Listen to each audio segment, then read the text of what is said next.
Welcome to the show today, Jeremy Pena, third round pick of the Houston Astros, a college teammate of mine at the University of Maine. And this is typically a podcast for pitchers only, but I figured sometimes it's good to get the hitter's perspective on things. And so somebody that I got to face a whole bunch through college and inter squad, and now this year, even in 2020, was with the Houston Astros in big league spring training. So he's got a few at-bats under his belt against some big leaguers. So you'll really get hopefully the inside scoop of what it's like in the minors and facing some big league guys and from a hitter's perspective. So Jeremy Pena, welcome to the show. My man, Jay Court, thanks for having me, man. I'm excited to get this going. And I appreciate you coming on. So we're actually, even though we're recording this, we're in the same state. This isn't usual. You're from Providence. I know you came up. You're still training, still getting ready for the season. What's it like, during this time as a hitter trying to get work in? Like, I feel like if you don't have cage time, then you can't get ready. So what's that like?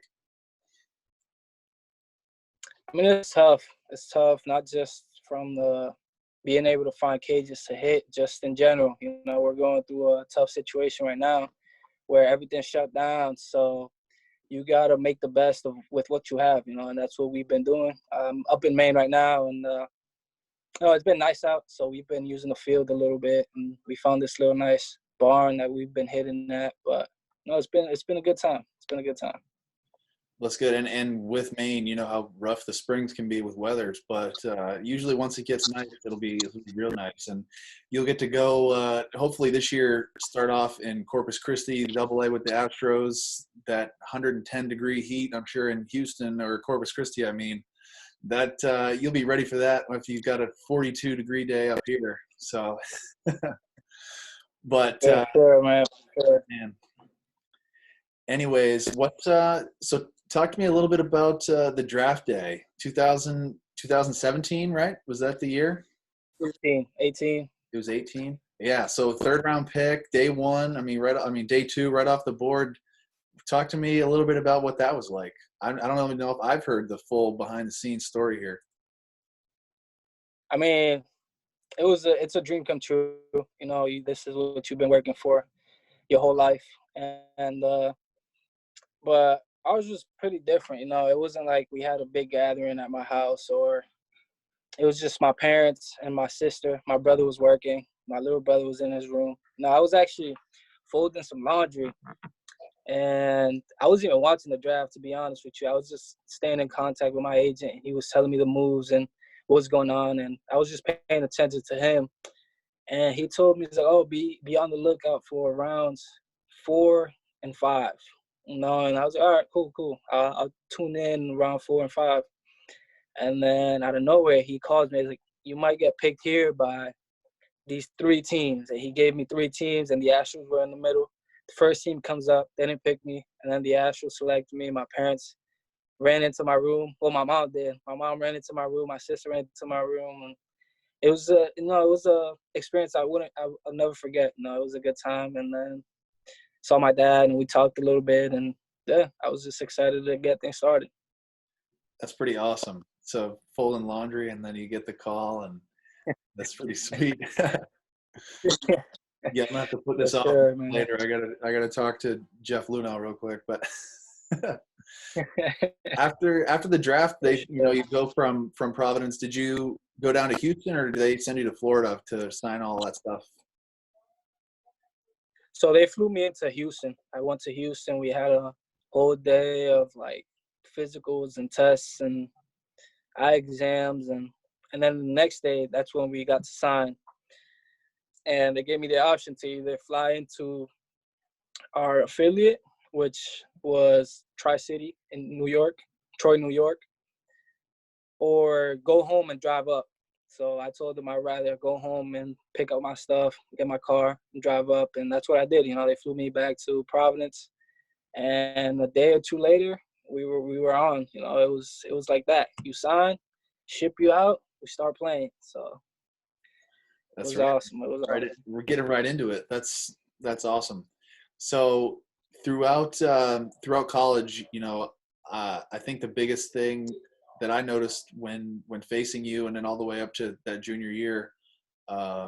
You were always a tough at bat, and always, somebody who was pretty disciplined. Even with 2 strikes, you never were really, the approach was always there. And I think sometimes with the young hitters, sometimes pitchers can take advantage of, at least a freshman in college or something. Sometimes you'll see, if it's 3-2, you almost can guarantee they're going to swing. They don't want to strike out and all that sort of stuff. Have you seen, as you've transitioned into pro ball, have the strikeouts and sort of the approach changed for you at the plate? I know the level of competition obviously gets higher and higher, but what's the approach been like for you? Of course, I've made adjustments, going into pro ball. I don't want to give you all my secrets. Well, see, but it's been I've made adjustments. I've been more selective, kind of. We always hear hunt your pitch, but I didn't really take that into consideration before I got to pro ball. Like, actually, now I've tried to put it into play. Even if I do get a fastball, like before I get a fastball, if I'm hunting fastball, I'll swing. Even if it's a borderline pitch, maybe a good pitch by the pitcher, on the black, I'll swing. And maybe I'll get a hit, or maybe, it's a good pitch, he beats me with it. But now if I'm looking for a fastball in a certain spot and he makes a good pitch that I'm not looking for, then I'll just take it. I'll give him the strike. And once I started being more selective and kind of not swing at the borderline pitches when I'm in my count, like, that's when I started becoming a little better of a hitter. Yeah, and I think too, and obviously once you get to see some pitchers more than once, you can kind of get a sense of, how they're trying to attack you, I'm guessing. But is there something maybe that you look for in a pitcher? Like, I know obviously the situation in the game, determines a whole bunch of things, but are you looking for something specific, when you see a hitter scouting or a pitcher scouting report, like, or, a guy comes in fresh out of the bullpen, like, is there something you're trying to look for? I just look at his dominant pitches, what he likes to use, what he likes to throw, and what situation and what count. And I just go off of that. I don't really pay a lot of attention to the specific difference in speeds. Like, I just tell myself he's a hard thrower. Let's say he's 95, 99. Like, no, he throws hard. And then he has a curveball. And what does this curveball do? Does it, is it more of a slider? Is it more of a downer? So stuff like that. What does he like to put guys away with? And I just go take my bat. I have my approach. If they say his best pitch is his slider, I'm not up there looking for his best pitch. I'm looking for my best pitch, the pitch I can handle. So I don't really worry about their strengths. I worry about my strengths and their weaknesses, and Yep. But yeah.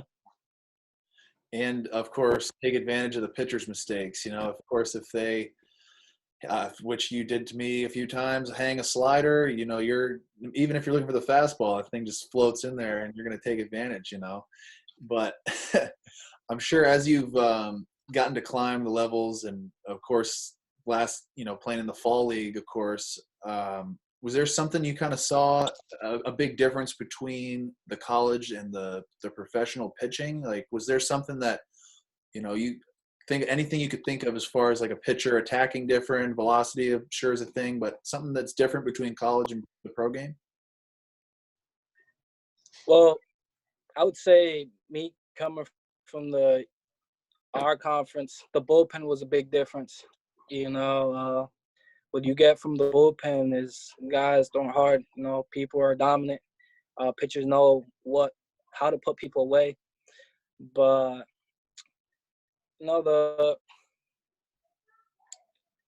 they just had an approach. You make a bad swing on a pitch, they repeat it. In college, you sometimes get away with pitchers not being able to spot up twice in the same spot. But over there, if you look foolish on one pitch, you're for sure gonna get it again. And that was one of the differences. Man, that's pretty true. So do you ever try, like, say you look really bad on some pitch, like, you thinking in your head, like, all right, throw me that again, like, I'm ready for that? If it was nasty and I swung at it, and I didn't see it, I don't want to hit that bitch. Nah, but you know, you just kind of be able to make little adjustments as what you're hitting. You know, pitch to pitch. You know, don't really. One of my coaches told me one time, it was like, some players make adjustments every series. Some players make adjustments every game. Some players make adjustments every at bat, and some players make adjustments every pitch. You know, and I've been trying to make adjustments every pitch. What's the pitcher trying to do?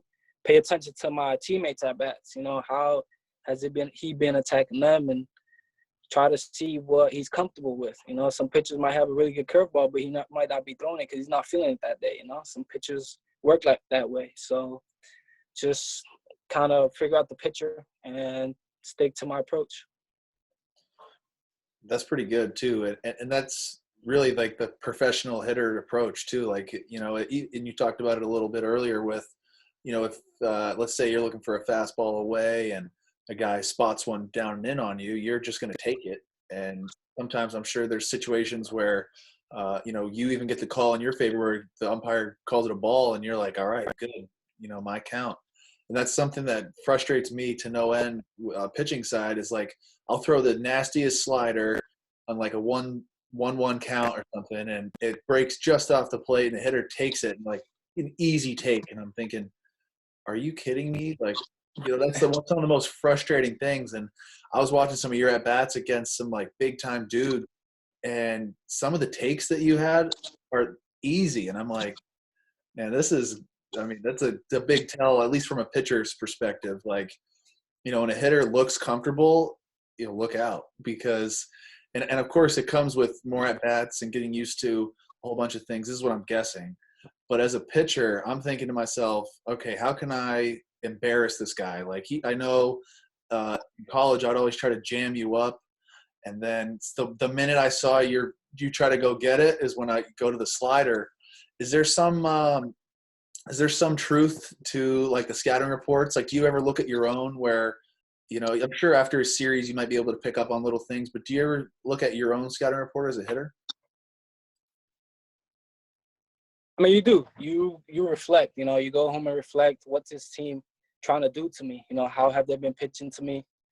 And like I said before, you know, if it worked that series, they're gonna repeat that same sequence to you next time. You know, they're not gonna fix something that's not broken. You know, so whatever works for them, they're gonna definitely go back to it. So you kind of have to know what are your strengths as a hitter, what are you gonna do damage with, and stick to that. You know, because like I said before, if a pitcher's best pitch is a slider, and he throws you a slider, and you hit it, you're probably still gonna be out. You know, that's his pitch. But if your strengths are your fastballs or your curveball guy or whatever, then you just sit on your pitch and then when you get down in the count, you make adjustments, but try to stick to your pitch. That's pretty sweet. And I'm thinking, was there a big difference in the quality of breaking balls, you know, as the levels kind of climb a little bit higher and higher? Is there a certain breaking ball thing that you saw, like, or I'm sure, you know, we were talking one time when you faced Lance McCullers, like his curveball is just gross. Is there some specific pitches that kind of stick out to you, you know, that are just off the charts? I mean, everyone's good, man. Everyone's there for a reason. You know, I don't think there's many mistakes in pro ball. Everyone's got their strengths. Everyone does something pretty good, and every pitcher has one good pitch, really good pitch. You know, if not, then you have a lot of good pitches. But Yeah. everyone's got a good pitch, so you got to give it up to them, man. It's hard. It's hard enough already. So I don't really try to put all my attention to them. Like, I kind of want to stick to my plan, not really go outside of that. You know, I don't want the pitcher to dictate my at bat. You know, I want to dictate my at bat. So kind of try to stay within myself. That's literally the exact opposite of what the pitcher's trying to do, which is, you know, you as a pitcher, if I know, my slider is a put away pitch or something like that, then I'm gonna basically force you to hit my slider or something like that. Like, and as it said, as a pitcher, I would rather pitch to my strengths instead of your weaknesses. You know, just because even if your weakness is a changeup or something, and I really, that's like my fourth pitch, let's just say. And if I am consistently trying to throw you changeups and they're just terrible, then I just am screwing myself over with, oh, now it's 2-0. I just tried back-to-back changeups and they bounced 50 feet. So I think as a pitcher, you kind of toe that line of, all right, how aggressive can I be? And then at the same time, you still want to make sure you execute your pitches and make sure that your hitter, and I always say the pitcher has the control. They have the ball. So I'm going to make you do what I want. And you're saying the exact opposite thing back to me. And the hitter's trying to do his thing. And all that. So that's the cat and mouse game too. But I'm curious to know, when you were with the big league team this year in spring training, what was that experience like? And kind of just talk a little bit about what it was like being around those guys and kind of getting to know them, all that sort of stuff. Oh man, it was unreal, man. It was a blessing, just being around those guys that have been in the league for many years, and there was so much knowledge in that clubhouse, so just being there, I was just grateful to be there. I was trying to learn as much as possible from these guys. Some of them took me in and they would teach me stuff. They would talk to me, and grateful for that. Not a lot of minor leaguers get taken into a big leaguer's wing. Some of the players really worked with me and learned a lot from them. So. That's awesome. Do you want to shout out any specific guys? I'm guessing, infielders, catcher. Who was your guy? I mean, even last year, last year was my first year backing up big league games. I backed up a couple games last year, and my first day there, I was taking BP with them, taking ground balls with Aledmys Diaz, and he really worked with me. He's been open with me. He would tell me things how they are, and he would give me tips. He would give me tips, and that's all you could ask from these guys. They've been around the game. They know what worked for them, what didn't. It might not work for you, but it doesn't hurt to listen. It doesn't hurt to listen. They have experience with this, so you just open your ears and take it all in. And he really took me in his wing. And this year, I got to work with him a little bit more, and I'm grateful for that. He was good to me. That's awesome. I mean, that's everybody's dream too. To the guys that we were playing MLB The Show with a couple of years ago in college. Now you're getting to meet them and develop a personal relationship. Like you said, getting to see Aledmys Diaz a couple of years in a row, and I'm sure Carlos Correa, you're going to get to see him more often and all that sort of stuff too. Do you have any specific interactions with Altuve or anything like that? I know you speak Spanish, so you can pretty much talk to anybody in that clubhouse. That's got to be such a good benefit, to talk to everybody. Oh, for sure. I talk to all those guys. Whenever they start talking, I just try to listen. I try to listen because there might be something said that might help me, benefit me. So, but all those guys were cool with me. They always said what's up. They always messed around with me in practice. They always gave me tips. So, I'm grateful for that. Even in the dugout when I wasn't playing, but I was just watching the game, they would come and sit next to me and break things down for me, and so just little things like that. It was pretty cool. That's awesome. Is when you a spring training this year, for you being with the big leaguers full time, what's a typical day like? Do you get many at bats? I know, of course, before the spring training games start, you do inter squads and all that. Take me through a day, maybe that's not a game or something, where you're doing a facing live guys or something like that. Oh, for sure. So everyone shows up to the stadium at different times depending on what you have to get done before we start the day. So a lot of dudes show up early to get their treatment in. A lot of dudes get in early if they have lift. A lot of dudes, if they need to get some work in with some of the coaches, early work. So for me, we would get up around 6:30, get to the stadium around 7:15, and we eat breakfast. Days we have lift, we'll get a lift in, and we usually have some kind of early work, whether infield work or in the cages. And then we'll meet with the team in the clubhouse. We break it down, talk a little bit about the plan for the day, what are we going to attack on the day. And then we go into stretching. We stretch. We kind of break it up. We have usually a group doing defense, then we have a group doing hitting stuff, and we flip-flop. And then we usually have games. Then we play games, or if not, we have live at-bats against our own pitchers. You kind of just – they pick a couple guys every day. You go take your live ABs, and, you go back, play the game, come home, shower up, go home, and reset. Do that all over again the next day. So that's a pretty good day for me. Did you have any live at-bats this year against, a Verlander or anybody like that you want to share? I did. I had a couple at bats against Verlander. You could probably find them on Twitter. Him gassing me up, but he's pretty good, man. Yeah. No, I had to bring that up, but the pitchers are good, man, and there's a reason that even the best hitters, you fail 7 out of 10 times, but just I can't even imagine being in the box against big leaguers. And the Verlander thing, I can't even imagine seeing the fastball spin at 1,000,000 RPMs. And what did he just go fastballs on you, or curveball, slider? What? Fastball, sliders, but you learn from guys like that. Even guys like that, he's been in the game for so long. He's been dominant for so long, and the way he goes about his work is just different. Most of these guys are different. They take care of the business. They show up.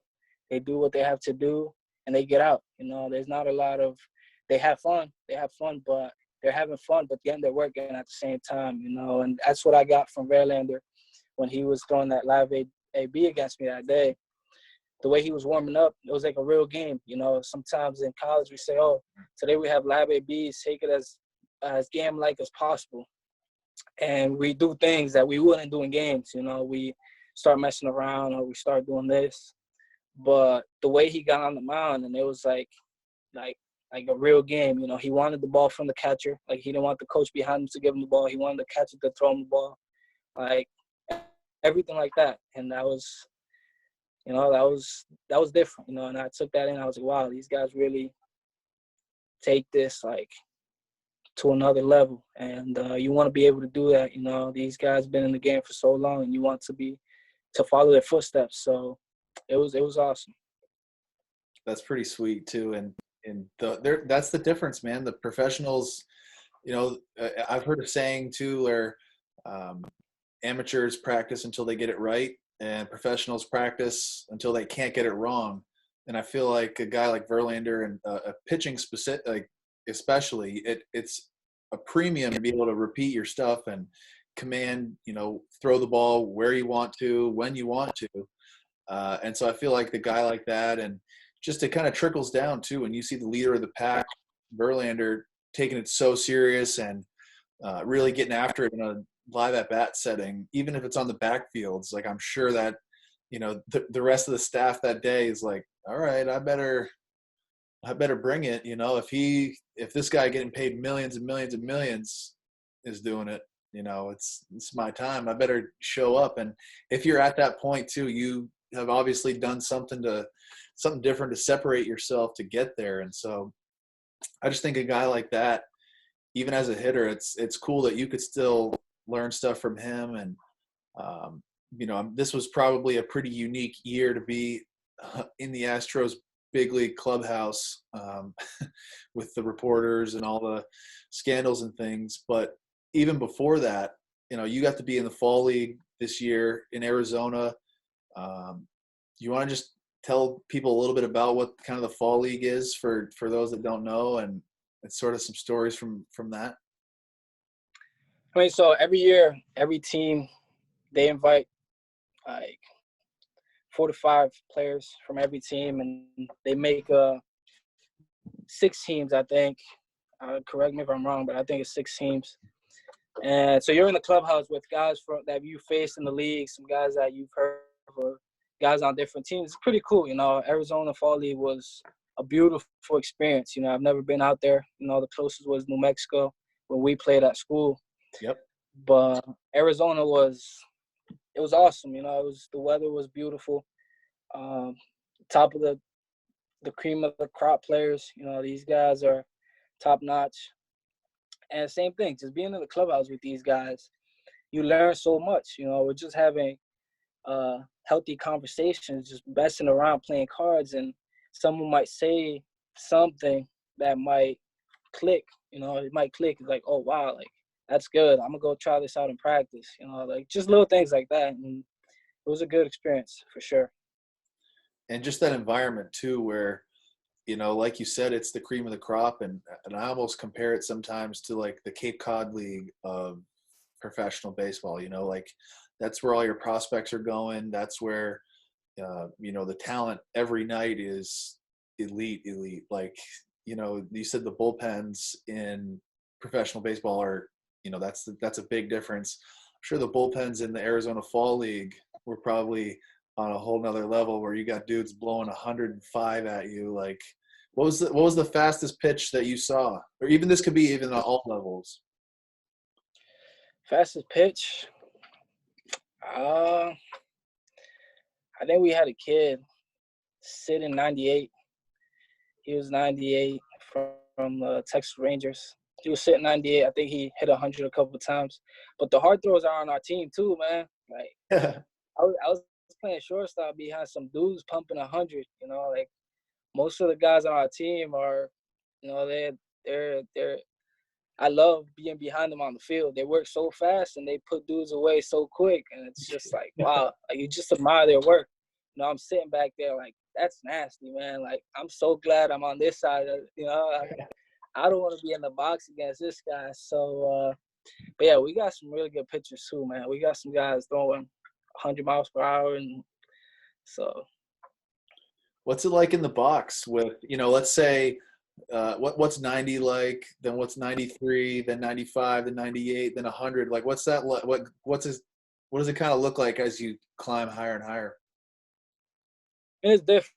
There's some guys that throw 92, but it feels like he's gassing you up. Like, some guys throwing 93 and it feels like 97 to me. It's all different to hitters. Some guys usually get out and come into the dugout and tell you, oh, his fastball has no life, but it might have life to you, or it might be different, but like everyone's different. There's some guys that throw 97, but you're more comfortable in the box against them. Maybe their fastball doesn't do much. It's just there, But there's some guys that throw a heavy ball in 93, or his fastball's got movement, and it feels a lot tougher, So it's all different. But at the end of the day, it's all hard, At the end of the day, yeah, these pitches are getting better, man. We got to move the mound back. Yeah, give you a chance. Everybody's at least 93 to 100. That real. It's just crazy where the baseball's going, and now with the analytics of it all, I'm sure. I mean, the Astros dove in head first with that all, but like you said, kind of some guys have that ride on it, and now they're able to kind of quantify. Okay, if my vertical break on this fastball is above 18, I'm going to let that thing carry and have that up in the zone, and so now there's kind of a way to, define, okay, this 93 looks like 98, just because the spin rate, the vertical break, there's so many things that you can kind of look at now. And with the Astros being kind of number one with analytics, was there anything that, and this might even be coming in the future, but do you guys pay attention to, like a pitcher spin rate, or do you kind of try to pregame, like a little, I'm sure you guys do meetings and all that, but is there like a data point that you guys try to look for with you guys being so in on analytics? Yeah, for sure. I feel like it's gotten out to all 30 teams now. Hop is a real thing. Like pitchers are figuring this stuff out. They're nasty. So Bregman had an interview. Pretty sure you can find it on YouTube. It was like a on-field type thing with, I want to say MLB Network, and he was talking about like his approach against guys with the rising balls, the Yep. hop, the spin rate, and he pretty much said he thinks on hitting the top of the ball, and guys that really have good hop, and that's a step that I'm still haven't gotten there. That's another level, but like I've really been considering like working on stuff like that, kind of because it's hard, it's hard changing your whole life approach. You see the ball, hit the ball, but now you go in the box and you're facing a guy and you're gonna tell yourself to try to like nip the top, and it's like what? But hey, they know what they're doing, man. They know what they're doing. This organization is doing a lot of great things, So I'm just really glad I'm on this side. I'm on this side, and but yeah, man, hop is a real thing. Yep, and I feel like it's going to start to trickle down to where you start to see the younger kids get their hands on the Rapsodo, different sort of metrics to check things out. But a little bit going back to when you were in high school, I know it's a little bit different. You were a position player, and you don't really have to worry about your arm, as a travel ball player. What was your kind of experience like going through high school, whether summer ball? Like what did it take for you? Because you were drafted out of high school as well. So kind of what did a high school season and summer kind of look like for you? So our high school is different, compared to some of the guys we had from Miami. Like our seasons are probably similar. We play 16 games and Yep. like that's it. These guys in Florida playing 30 or 40 games, and then they have fall ball. For us, our season was just in the spring. You do multiple sports throughout the year. In the fall, I usually play fall ball. In the winter, I ran track, did high jump, long jump, and sprints. And then in the spring, I played baseball, And then it was just summer ball. Summer ball for us. Played Legion, did a couple tournaments down in Florida. But, yeah, that's pretty much what we had. We had 16 games in our high school season.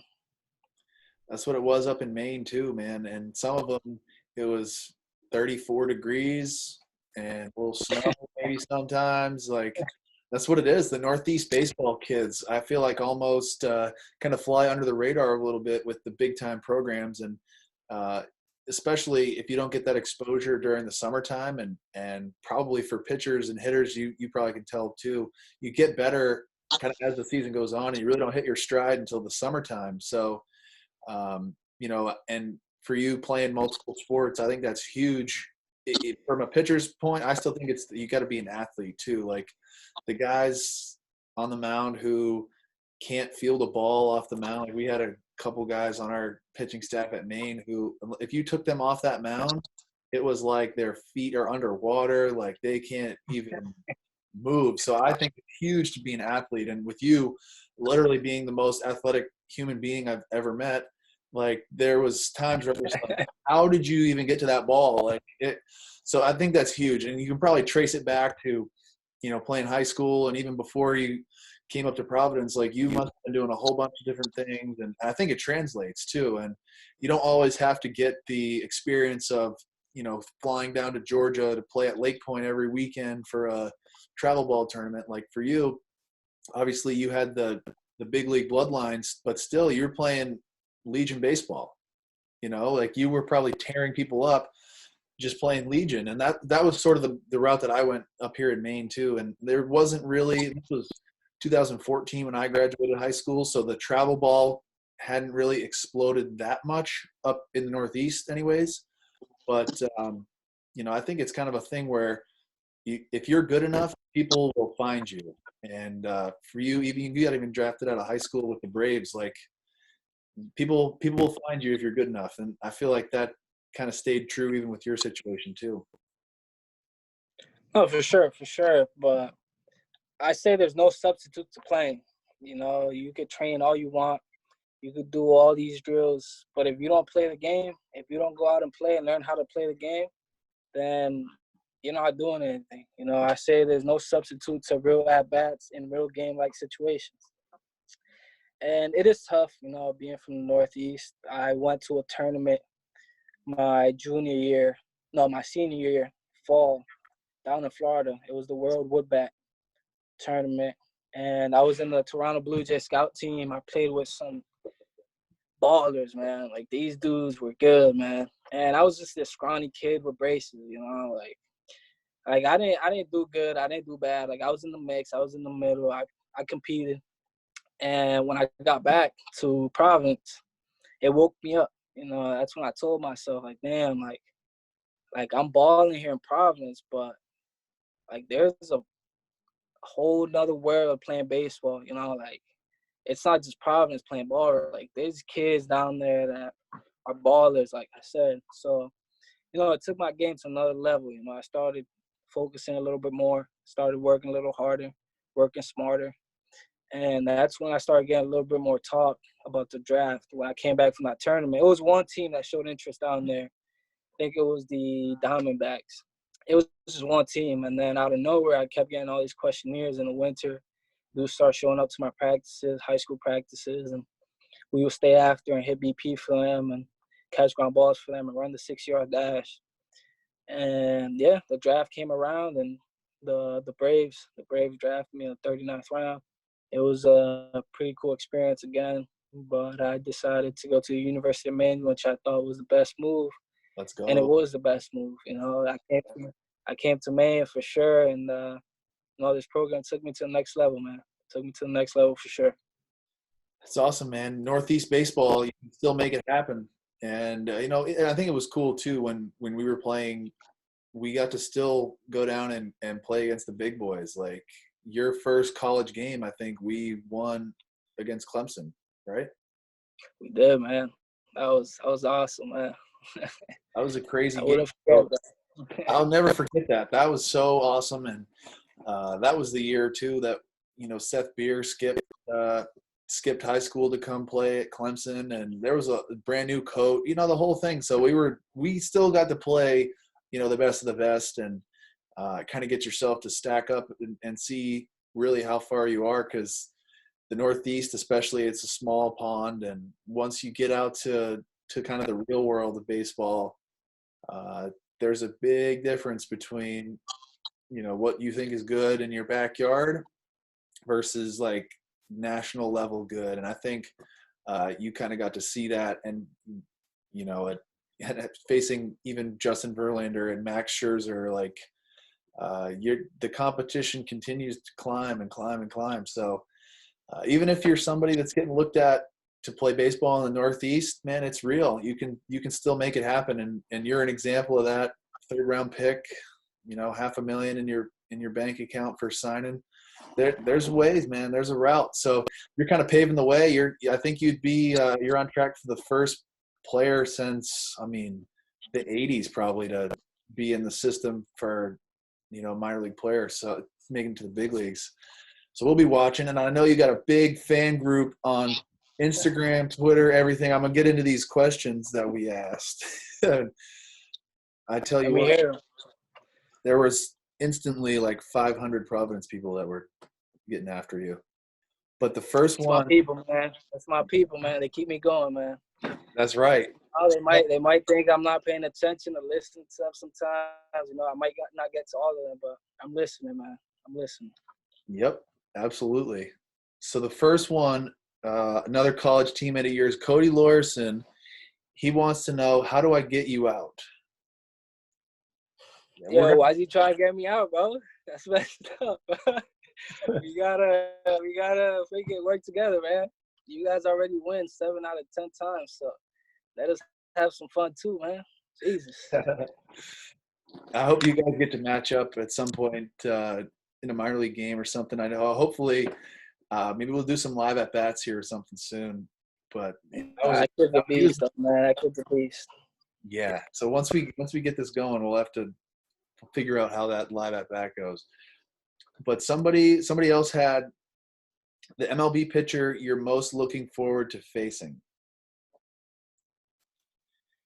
The goal is to get there first. I'm not really paying attention to face any pitchers yet. I just want to keep chasing this dream, and then once we get there, then we kind of adjust the goal. But we first have to get there. But all these guys are really good, so it'll be a challenge. Everyone's a challenge, so. Yep. No, and once you get there, it's like, who cares who you're facing? You're just gonna take a swing and see if you can pull one in the Crawford boxes. The next one here is from Danny Casals. Your funniest story from being in Maine. My funniest story. There's so many, man. You could take I this can't so just many pick different. one, man. You could take this in so many different ways. For real.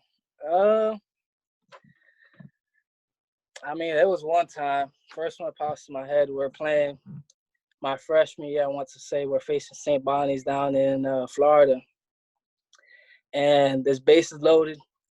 Nicky Silva's on the mound. Yeah. And he gets out of the jam, he strikes out the guy. He's pumped.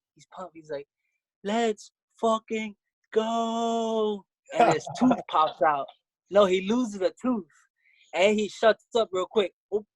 And he's looking around. And I'm like, yo, what happened? He goes, yeah, I just lost my tooth. So he's over here looking through the grass, and then he finds it, puts it in his pocket, and then he put it back in. But yeah, man, that's one of the ones that pops into my head. But there's so many, man. There's so many. That I will never forget that. And people, I mean, we never let him hear the end of it either. Was the tooth and all that. It was. Oh my God. For sure, man. For sure.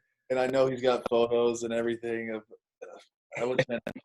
I would pay so much money to see the photo of it flying out of his mouth. For sure. That's awesome. One other one from Maine. Who's got Burke's TV and Fire Stick? This is. See, man, that's messed up that they come after me, man. You got Beto on the bricks, and these guys just framing me, man.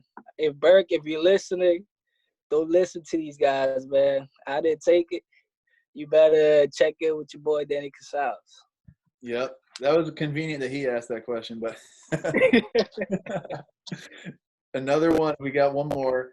How does it feel playing for the Astros coming from Providence? Or kind of what was it like transitioning from, like in Northeast baseball to, maybe like you were a Red Sox fan or something, but how does it feel now being an Astros fan and being on the Astros? Yeah, it's a dream come true. Just being in the system, being in the minor league system, and just being steps away from your ultimate goal, which is to get to the big stage. So just being here is a blessing. I'm really grateful that they gave me the opportunity, and we're gonna keep working and try to get up there. So that's awesome, man. Hey, well, that's all I've got here for this episode, and I'm sure we might even have to do this again, as the season goes on. Check in with you, have you as a recurring guest. It's always cool too, like for me to be able to check back in too with my ex-teammates and still chasing the dream. I love it. So thank you for coming along and being a part of it. For sure, man. Thanks for having me, man. I had a great time. For sure. Thank you. We'll do this again soon.